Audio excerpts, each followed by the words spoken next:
The world is set to get smaller every day that goes by. In 2020, people will be able to travel from Manchester to London in just over an hour. This is the HS2. The Mayor of Warrington is an important role, as you have to cater for everyone's needs. My professional opinion about HS2 is that I look at things on both sides.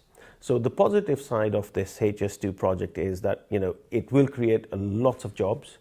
It will create lots of businesses. There is a huge potential from down south to the north. At the same time, also my opinion is that at the time of austerity, where we are cutting down all the public services and the council's budget's been cut. In Warrington, if you can just look at Warrington, nearly £100 million been cut from the budget over the last 4 years. It's a significant amount of money. Established in 1983, local business the Black Sheep Wolves will be highly affected by the outcome of HS2. HS2 is going to have a huge impact on us because it's going to go across the car park. So it makes it very difficult to make decisions moving forward. Frustrating for me and my brother because we want to move the business on.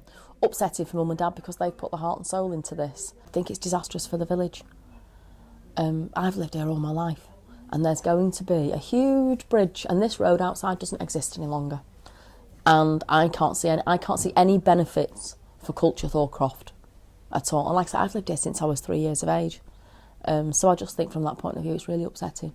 So that's a big deal for us. We've worked hard setting this up. We employ local people. I live locally. We use local suppliers. So if we've got to move out of the village, then that is a big deal. We will be moved somewhere else. But it's sometimes not as easy as just moving you somewhere else, is it? It's where you want to be. And this is very much where we want to be.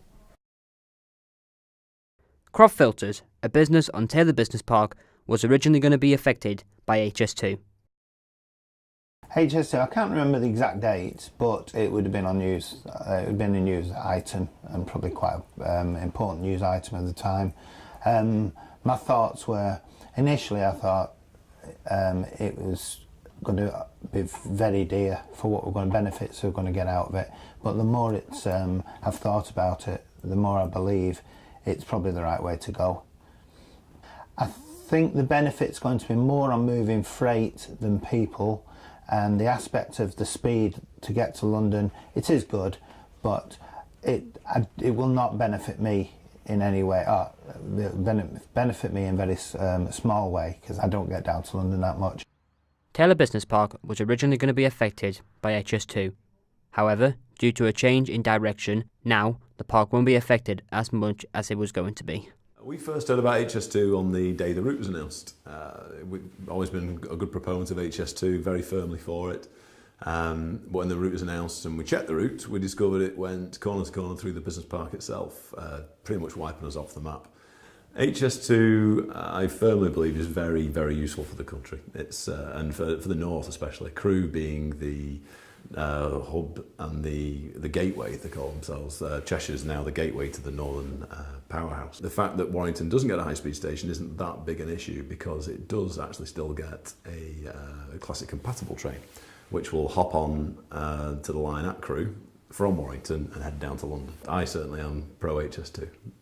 Residents in Culcheth, a small town in Warrington, will also be highly affected by the outcome of HS2. My views and opinions on high-speed rail in general is that it's a good idea, really, particularly on large countries on the continent, Europe, North America. It cuts journey times down, it's a great idea, but specifically high-speed 2 in Great Britain, I think it's a bad idea. It's not a big enough island. It doesn't justify the money that they're going to spend on it, I don't think. I think it's a waste of money. I think that money would be better spent on other things in this country at the moment. I was quite worried initially because I thought this is going to affect the village, it's going to affect house prices, it's going to affect people's jobs and things and people's livelihoods. I didn't think it was a very good idea at all. HS2 has made many promises to its customers, such as 11% on improved reliability, 12% on reduced crowding, 20% on the wider economic impacts, 11% on frequency wait time and a massive 43% on travel time savings.